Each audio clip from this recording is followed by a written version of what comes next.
Jajanan Poltekkes Kemenkes Tanjung Pinang. Baik, di sini saya membuat video praktikum mengenai konseling KB. Assalamualaikum warahmatullahi wabarakatuh. Perkenalkan, saya Bidan Dini yang bertugas pada pagi hari ini. Apa tujuan Ibu datang kemari? Ingin konseling tentang KB, Bu. Kita sebelumnya, apakah Ibu sudah tahu tentang keluarga berencana atau KB? Belum, Bu. Apakah Ibu sudah tahu tentang tujuan dari penggunaan kontrasepsi tersebut? Belum juga, Bu. Apakah Ibu sudah ada rencana ingin memasang kontrasepsi jenis apa? IUD, Bu. Baiklah. Baik Ibu, ini adalah alat kontrasepsi IUD ya Bu. Kontrasepsi IUD adalah alat kontrasepsi dalam rahim, disebut juga spiral atau coil, adalah perangkat kontrasepsi berukuran kecil berbentuk T, mengandung tembaga atau levonorgestrel yang dimasukkan ke dalam rahim ya Ibu. Baiklah, di sini juga saya akan memperlihatkan jenis-jenis kontrasepsi lainnya. Kontrasepsi terbagi menjadi beberapa jenis, yaitu seperti metode KB alamiah adalah mal, metode lendir serviks, sistem kalender atau pantang berkala, metode suhu basal, metode simptom termal atau metode lendir serviks dan metode suhu basal, dan senggama terputus. Ada juga metode barrier, yaitu seperti kondom, diafragma atau spermisida. Ada juga kontrasepsi kombinasi seperti pil kombinasi, suntikan kombinasi, cincin vagina, koyo kombinasi. Ada juga kontrasepsi progesterin, yaitu seperti suntikan progesterin, pil progesterin, implan atau AKDR. AKDR-CU, ada kontrasepsi mantap seperti tubektomi atau vasektomi. Apakah Ibu masih tetap dengan pilihan Ibu? Masih, Bu. Saya tetap menggunakan IUD. Baik Ibu, di sini saya akan menjelaskan lagi lebih detail mengenai kontrasepsi IUD ya Ibu. Di sini saya perlihatkan kembali, ini adalah kontrasepsi IUD. Memiliki cara kerja. Pada dasarnya kontrasepsi IUD terdiri dari dua jenis, yaitu IUD hormonal dan non-hormonal. IUD hormonal bekerja dengan cara melepas hormon progestin sedikit demi sedikit setiap hari.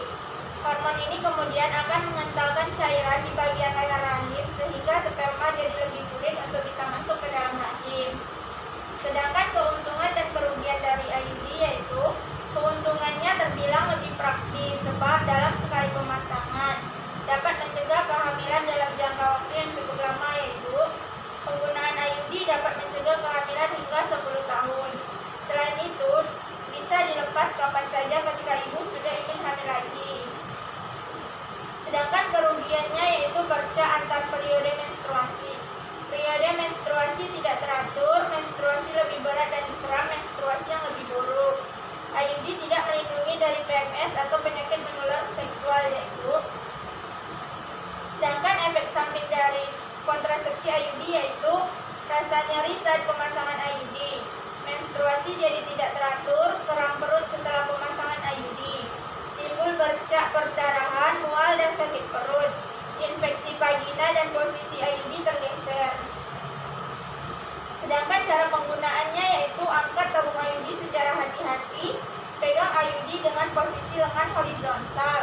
Tangan kiri menarik tanam pulung secara hati-hati, tangan kanan memasukkan tabung inserter IUD ke dalam uterus sampai leher biru menyentuh serviks atau sampai dirasakan ada tahanan. Pegang serta tahan tanam pulung dan berdorong dengan satu tangan ya Ibu.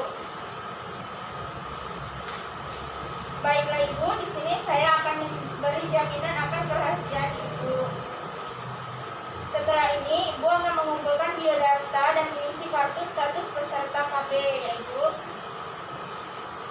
Baiklah, sebelum dilakukan pemasangan tersebut, nanti akan ada pemeriksaan keadaan umum dan fisik seperti tekanan darah, berat badan, pemeriksaan dalam seperti posisi rahim, tanda-tanda radang, tumor, keganasan atau ginekologi.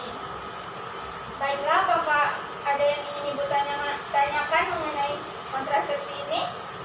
Tidak ada, Bu. Baik, setelah ini Ibu harus datang kembali ke klinik atau ke saya untuk kontrol 4-6 minggu setelah pasca pemasangan IUD, yaitu IUD ini memiliki efek samping. Jika ibu mengalami efek samping tersebut, silakan ibu datang ke tenaga kesehatan atau ke saya, ya ibu. Baiklah, di sini saya akan menjelaskan juga cara memeriksa sendiri benang IUD dan kapan harus dilakukan. Selama bulan pertama periksa secara rutin, terutama setelah haid, ya ibu. Setelah bulan pertama, pemasangan hanya perlu diperiksa jika keram perut bagian bawah, perdarahan di antara masa haid, atau setelah senggama, nyeri setelah senggama. Baiklah, masa IUD ini kan lama, yaitu 10 tahun. Setelah 10 tahun, silakan ibu datang kembali untuk diperiksa, ibu. Ibu bisa datang ke klinik setiap saat atau ke saya untuk konsultasi atau pemeriksaan atau pencabutan IUD. Baiklah, setelah ini nanti akan dilengkapi rekam medik dan kartu peserta KB tentang pemasangan IUD, ibu. Baik ibu, terima kasih. Ya, terima kasih kembali, ibu.